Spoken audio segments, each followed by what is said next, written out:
Colour trading, stock market trading, crypto currency trading, ये सब कुछ ऐसे शब्द हैं जो कि आजकल आप लोग बहुत ज्यादा सुन रहे होंगे, लेकिन इसका जो एक्चुअल सच है वो भी आपको पता होना चाहिए। और आपकी एक बहुत ही इंपॉर्टेंट गलती को सुधारूंगा जो कि बहुत लोग करते हैं। और जब Indian cricket team world cup जीत कर आई तब उनके एरोप्लेन पे दोनों साइड से ऐसे पानी क्यों मारा गया था, ऐसी कई इंटरेस्टिंग बातों को आज आप इस वीडियो में जानोगे। फैक्ट नंबर 12, इंडिया में हम लोग सब कुछ भी जब परचेज करते हैं तो हम लोग जीएसटी पे करते हैं, right, goods and services tax. तो आपको ये जान के बहुत ज्यादा हैरानी होगी कि बाइक, स्कूटर और कार में जो जीएसटी है वो 28% है, ओके, क्योंकि ये सो कॉल्ड लग्जरी आइटम्स है, ये वही लेंगे जो अमीर है इसीलिए। लेकिन हेलीकॉप्टर, एरोप्लेन और क्रूज शिप जो होते हैं वो अगर आप खरीदते हो, मतलब आप लोगों में से जो बहुत ज्यादा अमीर होंगे वही लेंगे ऑफ कोर्स, लेकिन अगर आप लेते हो तो उस पर मात्र 5% जीएसटी लगता है। ये बड़ा एक अजीब सा विरोधाभास है। ऐसा कैसे भाई, ऐसा क्यों होता है? इंडियन गवर्नमेंट जवाब दो मुझे, ऐसा क्यों? इंडिया की कोई भी कंपनी जब हेलीकॉप्टर, एयरप्लेन या फिर क्रूज शिप लेती है तो उस पर 5% जीएसटी, और कोई आम इंसान एक स्कूटी लेगा, बाइक लेगा, बुलेट लेगा, कार लेगा तो 28% जीएसटी। और बुलेट में तो और ज्यादा नाइंसाफी है, क्योंकि 350 सीसी से ज्यादा होगा तो 28%, 3% और बढ़ जाएगा और 31% लगेगा। Wow, what a tax system. Fact number 11, ये बहुत ही अमेजिंग फैक्ट है, आपको जान के मजा आ जाएगा। देखो, फीफा या फिर कोई भी वर्ल्ड लेवल का मैच आप देखोगे किसी भी प्लेटफॉर्म पे तो आपको एड्स दिखेंगे, राइट, जहां पे फुटबॉल खेल रहे होंगे प्लेयर्स, वहां पे एड रहता है स्टेडियम में। तो ज्यादातर लोगों को ये लगता है कि वहां स्क्रीन है इसलिए वहां पे एड शो हो रहा है, राइट, और एक ही एड सबको शो हो रहा होगा ना, क्योंकि वो तो ऑफलाइन वहां पे स्टेडियम में दिखा रहा है ना। लेकिन ऐसा नहीं होता है, वो सब आर्टिफिशियल होता है। एक सिस्टम होता है जिसे कहते हैं डिजिटल ओवरले टेक्नोलॉजी, और इस टेक्नोलॉजी से लिटरली आप जहां पे बिलोंग करते हो आपको वहीं का रिलेटेड एड दिखेगा। अब फीफा में अगर आपको कोई इंडियन टाइल्स का एड दिख जाए या फिर अगरबत्ती का एड दिख जाए तो आपको लगेगा कि साला फीफा गेम चल रहा है, इसमें अगरबत्ती एड कैसे है, ये क्या हो रहा है। और वही अगर आप यूएस से बैठ के देखोगे तो आपको अलग एड दिखाएगा, किसी और देश से देखोगे तो आपको वहां अलग एड दिखाएगा। तो ये एड रेवेन्यू मैक्सिमाइज करने के लिए डिजिटल ओवरले टेक्नोलॉजी का यूज किया जाता है, और ये बहुत ही ज्यादा गजब टेक्नोलॉजी है। बहुत लोगों को इसके बारे में नहीं पता था और देख के कंफ्यूज होते हैं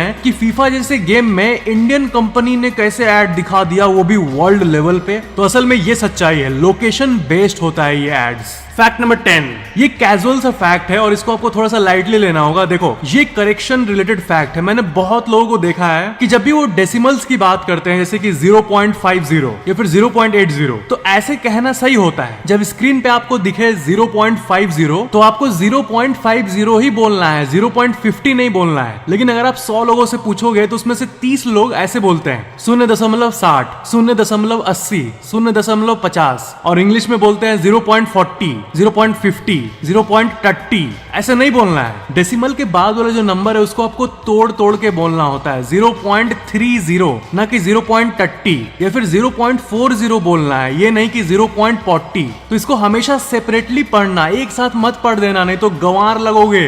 फैक्ट नंबर 9, ये एक बहुत ही डीप सवाल है और ये रियली में सेंस बनाता है। अच्छा, ये मान लो कि पूरे धरती पे एक ही पेड़ है, ओनली वन ट्री, और पेड़ ऑक्सीजन को प्रोड्यूस करते हैं जो कि हमारे सर्वाइवल के लिए बहुत जरूरी है। ऑक्सीजन ना रहे तो हम लोग कुछ मिनट भी जिंदा नहीं रह पाएंगे, राइट। तो सवाल ये है कि मान लो कि एक ऐसा शहर है जहां पे बहुत कम पेड़ है, तो एक पेड़ की बात करें और उस पर फोकस करें तो वो पेड़ कितने एरिया को साफ रख सकता है, वो पेड़ कितने एरिया को संभाल सकता है। अब पेड़ ऑक्सीजन प्रोड्यूस करता है और हमें जिंदा रखता है, तो एक पेड़ जितना ऑक्सीजन देता है उससे कितने लोग जिंदा रह पाएंगे। टेक्निकली स्पीकिंग तो वैज्ञानिकों के एक बहुत ही जटिल कैलकुलेशन के हिसाब से एक पेड़ करीब 7000 स्क्वायर फीट को कवर करता है। यानी जो लोग जमीन को कट्ठा में समझते हैं तो उनको बता दो वही 5 से 7 कट्ठा, 5 कट्ठा 7 कट्ठा जमीन को वो कवर कर लेगा। उसमें जो इंसान रहेगा उसको ऑक्सीजन मिल जाएगा एक पेड़ से। तो ये है एक पेड़ का दायरा, 5 कट्ठा। जो मेरी यूपी बिहार की ऑडियंस है जो कि कट्ठा को अच्छे से समझती है, क्योंकि वहां पे लोग डे टू डे लाइफ में जमीन को कट्ठा से मेजर करते हैं, तो 5 से 7 कट्ठा एक पेड़ कवर कर लेगा। और शहरी बाबू लोग, जो लोग स्क्वायर फीट को समझते हैं, उनको बता दो वही 7000 स्क्वायर फीट। तो दुनिया में ट्रिलियंस ऑफ ट्री है और इसीलिए हमारी पूरी धरती सस्टेन कर पा रही है। और हम लोग हर मिनट कितने लीटर्स ऑफ ऑक्सीजन लेते हैं, फिर भी हमें नया हवा मिलते रहता है। चाहे वो समुद्र के अंदर के पेड़ हो, बैक्टीरियाज हो, या फिर धरती के ऊपर के पेड़ हो, ये सब हमें जिंदा रहने में मदद कर रहे हैं। फैक्ट नंबर 8, आपने ऐसे वीडियोस को जरूर देखा होगा जिसमें कि एक मछली, एक डॉल्फिन मछली एक जहाज के आगे तैर रही है। और कभी आप समुद्री जर्नी करोगे और अगर आप अपने शिप वाले रूम से बाहर निकल के एकदम फ्रंट में जाके खड़े रहोगे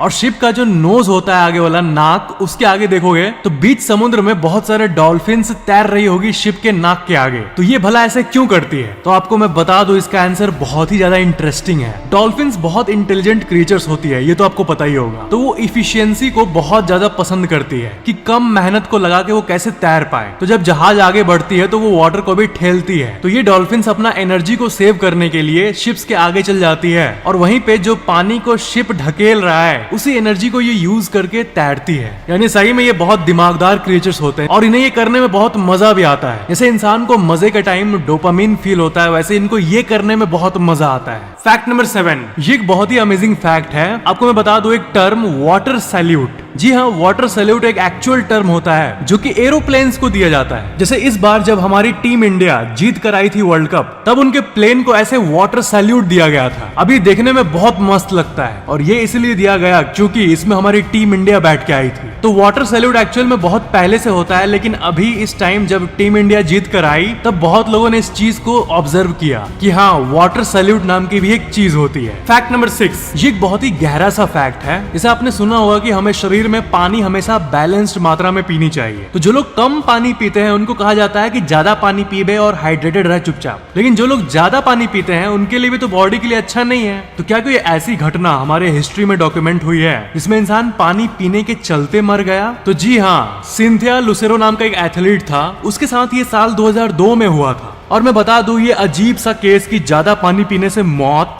ये केस ज्यादातर 2 ग्रुप ऑफ पीपल के साथ होता है। कौन कौन? पहला एथलीट, यानी जो दौड़ते हैं और जो रेसेस में पार्टिसिपेट करते हैं, और दूसरा ड्रग एडिक्ट्स। अब ये जो ड्रग एडिक्ट्स जो कि ज्यादा पानी पीने से मरते हैं, इनके बारे में एक इंपॉर्टेंट इन्फॉर्मेशन देना है कि जो लोग ड्रग लेते हैं उनके साथ क्या होता है। उनमें ज्यादातर ओवर हाइड्रेशन का एक केस डेवलप हो जाता है। अब जो एडिक्टिव सब्सटेंसेस होते हैं वो पानी का प्यास को इंक्रीज करते हैं। और फिर ध्यान दो इस बात पे, बॉडी में कितना पानी चाहिए ये एक्चुअल में बॉडी को पता ही नहीं चलता। और वो थर्स्ट जो होता है, प्यास, वो डेंजरस लेवल तक बढ़ जाता है। वो एक पूरा बॉटल पानी पिए, बॉडी पूरी तरह से हाइड्रेट हो गया, लेकिन ड्रग वाली हैबिट के चलते उनको लगेगा कि एक बोतल और पानी पी लेता हूँ। उसके बाद वो और पानी पीते हैं और पीते पीते फिर 5 बोतल पी लेंगे, तब तक बॉडी ओवर हाइड्रेटेड हो चुका होगा। एक नॉर्मल इंसान अगर 2 बोतल पानी पिएगा तो उसका थर्स्ट मिट जाएगा और बॉडी करेक्टली सिग्नल भी दे देगा आपको कि हाँ, पानी नहीं चाहिए। लेकिन एडिक्टिव सब्सटेंसेस इन्हीं चीजों को एफ अप कर देती है। पूरा वर्ड नहीं बोलूंगा, नहीं तो फिर दिक्कत हो जाएगी।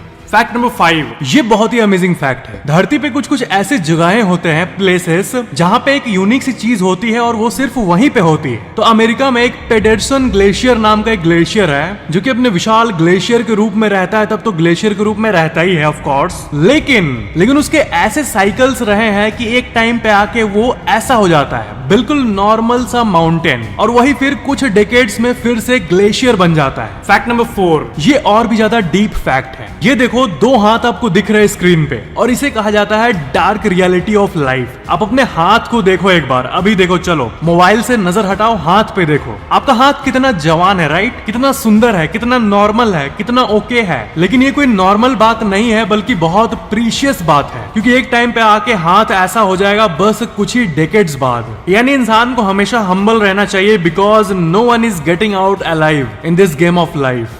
मैं फिर से दोहराता हूं, no one is getting out alive in this game of life. कोई भी जिंदा नहीं बचेगा भाई। फैक्ट नंबर 3, देखो ये बहुत अच्छी साइंटिफिक फैक्ट है कि जैसे इंसान सन के यूवी रेस से बचने के लिए सनस्क्रीन लगाता है ताकि इंसान के स्किन पे कुछ भी ना हो, वैसे ही फोन्स के लिए भी आपको सनस्क्रीन तो नहीं लेकिन फोन कवर मिल जाएगा। ऐसे फोन कवर्स जो कि यूवी रे से फोन को बचाते हैं, इन्हें कहा जाता है यूवी रे प्रोटेक्टर कवर्स। अब क्या है कि धूप में फोन जितना कम हो सके उतना कम ही चलाना चाहिए, क्योंकि बाहर धूप में फोन पे डायरेक्ट लाइट पड़ता है और यूवी रे भी पड़ता है। तो कुछ मिनट्स में तो कुछ भी नहीं होता है, लेकिन घंटों छोड़ दोगे तो बहुत कुछ हो जाएगा। तो इसलिए बेचारे फोन्स के लिए भी स्क्रीन कवर्स मिलते हैं और वो भी यूवी रे प्रोटेक्टर। दैट्स गजब, राइट? फैक्ट नंबर 2, ये एक बहुत ही रिलेटेबल फैक्ट है। आपने देखा होगा जब भी कोई हॉस्पिटल जाता है या फिर कोई रेगुलर चेकअप करने के लिए भी जाता है तो डॉक्टर्स इंसान का सलाइवा लेता है, लार लेता है, या फिर पॉटी ले लेगा या फिर पेशाब ले लेगा। तो एक बहुत ही अमेजिंग सी फैक्ट आपको बताता हूँ, सिर्फ आपके सलाइवा से, सिर्फ आपके लार से करीब 70 70% ऑफ द डिजीजेस को डॉक्टर्स पता कर सकते हैं, including infection, auto immune disease, metabolic disorders. यानी आप सोचो सिर्फ इंसान के लार को लेके उसके बारे में इतना कुछ पता किया जा सकता है, और पॉटी से भी बहुत कुछ पता किया जा सकता है। अरे एडिटर, रियल पॉटी मत दिखा देना। और यूरिन से तो पता चलता ही है, तो आपको पता ही होगा। और इनफैक्ट सलाइवा से कैंसर भी डिटेक्ट हो सकता है। ये एक बहुत ही अजीब सी बात है, राइट, कि बिना चेकअप किए हुए सिर्फ सलाइवा लेके, सिर्फ लार लेके इतना कुछ कैसे हो सकता है, लेकिन होता है। फैक्ट नंबर 1, एक जनरल सा सवाल मैं आपसे पूछता हूँ, आप इसका आंसर बताना। जब आप खाना खा लेते हो तो उसके बाद आपका शरीर का जो ब्लड प्रेशर है, जो होता है ना, ब्लड प्रेशर चेक करते हैं हम लोग, तो वो ब्लड प्रेशर खाना खाने के बाद बढ़ता है या कम होता है? तो ज्यादातर लोग ये सोचते हैं कि क्योंकि खाना खाने के बाद बॉडी भारी हो जाता है तो ब्लड प्रेशर बढ़ता होगा, है ना, खाना गया बॉडी के अंदर। लेकिन नहीं, ब्लड प्रेशर कम हो जाता है। इस सवाल का ज्यादातर आंसर गलत देते हैं लोग। ब्लड प्रेशर कम हो जाता है, इसका एक रीजन भी है। जब आप खाना खाते हो तो सारा जो खून है, जो प्रेशर है बॉडी का, वो खाने के बाद स्टमक की तरफ जाने लगता है, पेट की तरफ। तो बॉडी के बाकी पार्ट्स के मुकाबले पेट वाले एरिया पे ज्यादा खून जाता है। तो ये जो डाइवर्जन है ब्लड फ्लो का, ये पूरे शरीर का ब्लड प्रेशर घटा देता है।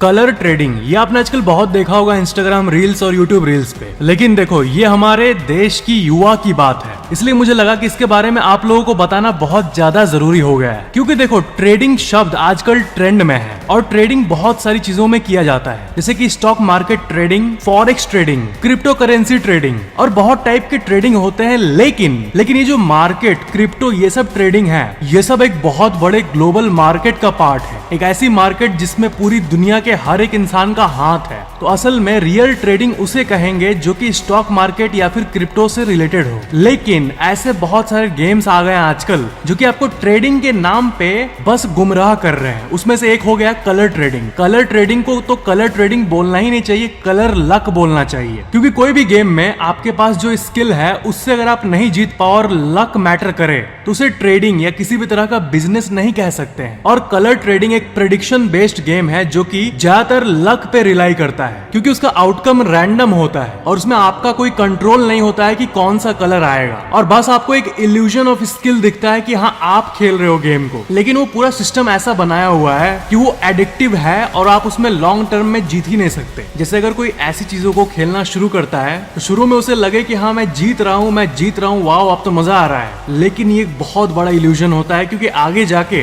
ज्यादातर लोग जो भी जीते हैं वो लूज करने लगते हैं, और जितना सो कॉल्ड कमाए थे वो भी गवा देते हैं कलर ट्रेडिंग में। और देश के बहुत सारे युवा इन सब चीजों में फंस रहे हैं, इसलिए मुझे लगा कि नहीं रे, बहुत हो गया, अब बताना होगा सबको। क्रिप्टो करेंसी में जो ट्रेडिंग होता है वो एक अलग दुनिया होती है, और इंडियन स्टॉक मार्केट में जो आप इंडेक्स ट्रेडिंग देखते हो, निफ्टी, बैंक निफ्टी, फिन निफ्टी, सेंसेक्स, बैंकेक्स का, वो अलग होता है, वो एक्चुअल ट्रेडिंग होता है, ना कि ये कलर ट्रेडिंग और बाकी जो गेम खेलते हो जो कि लक पे रिलाई करता है। अब मैं पढ़ लेता हूँ आप लोगों के कुछ कमेंट्स। हम कितने बैंक अकाउंट रख सकते हैं और हमारे नाम से कितने बैंक अकाउंट चल सकते हैं, और ज्यादा रखने से क्या नुकसान है? तो देखो, लीगली स्पीकिंग इसका कोई लिमिट नहीं है। आप जितने चाहे उतने बैंक अकाउंट रख सकते हो। अगर देश में 50 बैंक है तो आप चाहो, अगर इफ यू वांट, 50 में अकाउंट खोल सकते हो लीगली। जब तक आप कुछ इलीगल वगैरह नहीं कर रहे हो तब आप कितने भी अकाउंट खोलो, किसी को कोई प्रॉब्लम नहीं होगी। तो आपके नाम से जितना चाहे आप उतना बैंक अकाउंट खोल सकते हो, इससे कोई दिक्कत नहीं है। हाँ, बट वही है कि इनकम टैक्स डिपार्टमेंट आपसे इंक्वायरी कर सकता है कि आपने 40 बैंक अकाउंट क्यों खोले हैं, मतलब एक प्रैक्टिकल रीजन दे दो।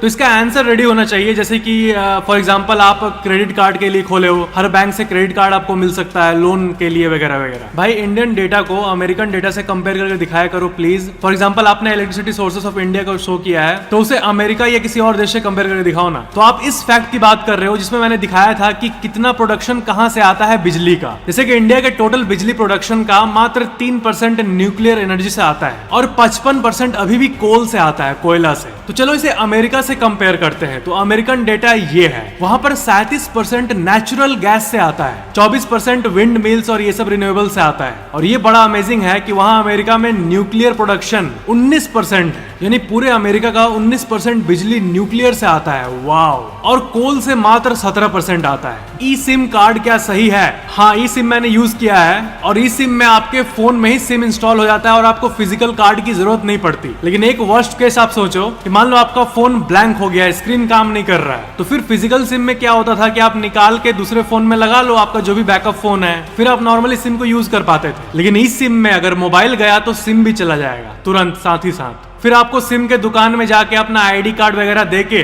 फिर फिजिकल सिम लेना होगा, जिसमें टाइम लग जाएगा। तो अगर फोन रिलायबल है, फोन अच्छा क्वालिटी का है, तो ई सिम ऑफ कोर्स ले सकते हो। और अगर फोन ही नॉर्मल है, बजट फोन है, तो उसमें ई सिम मत ही लगाओ, फिजिकल सिम ही चलाओ फिलहाल। देयर इज ए क्वेश्चन, अगर एरोप्लेन पर बिजली गिर जाए तो क्या वो एब्जॉर्ब कर लेगा या उसका कोई बैड इफेक्ट प्लेन पर होगा जिसकी वजह से प्लेन क्रैश हो जाएगा? देखो, क्या आपको सच में लगता है कि एरोप्लेन बनाने वाले लोग इसके बारे में नहीं सोचे होंगे? ऑफ कोर्स सोचे होंगे। इनफैक्ट एरोप्लेन के इन्वेंशन में सबसे पहला थॉट यही था कि जब 35,000 40,000 फीट में एरोप्लेन उड़ेगा तो बिजली से कैसे प्रोटेक्ट करेंगे। तो हाँ, एरोप्लेन का मैकेनिज्म, डिजाइन और टेक्नोलॉजी ही ऐसा होता है कि बिजली से उसको कोई फर्क नहीं पड़ता। इनफैक्ट एरोप्लेन जब खराब मौसम में बादलों से गुजरते हैं तो एरोप्लेन का बॉडी कई बार कितने वोल्ट्स का शॉक खाता है, फिर भी कुछ नहीं होता है, सिर्फ टर्ब्यूलेंस होता है, यानी एरोप्लेन कांप जाता है, जो कि एक नॉर्मल सी चीज होती है। तो हाँ, एरोप्लेन्स बनाए ही गए हैं हर वर्ष चीजों को सोचकर। तो बिजली से प्लेन को उतना ही फर्क पड़ता है जितना आपको फर्क पड़ता है उस लड़की से जिसे आप उतना पसंद नहीं करते हो पर आपके पीछे पड़ी है। वीडियो को लाइक जरूर करना, और अगर आपने अभी तक चैनल को सब्सक्राइब करके ऑल नोटिफिकेशंस पे क्लिक किया हुआ है तब तो ठीक है, डन। लेकिन अगर आपने अभी तक नहीं किया है तो सब्सक्राइब करके बेल आइकन पे क्लिक करके ऑल पे जरूर क्लिक कर लेना, ताकि नेक्स्ट वीडियो आपके फोन में सबसे पहले मिल जाए। Thank you so much for watching. मिलते हैं अगले वीडियो में।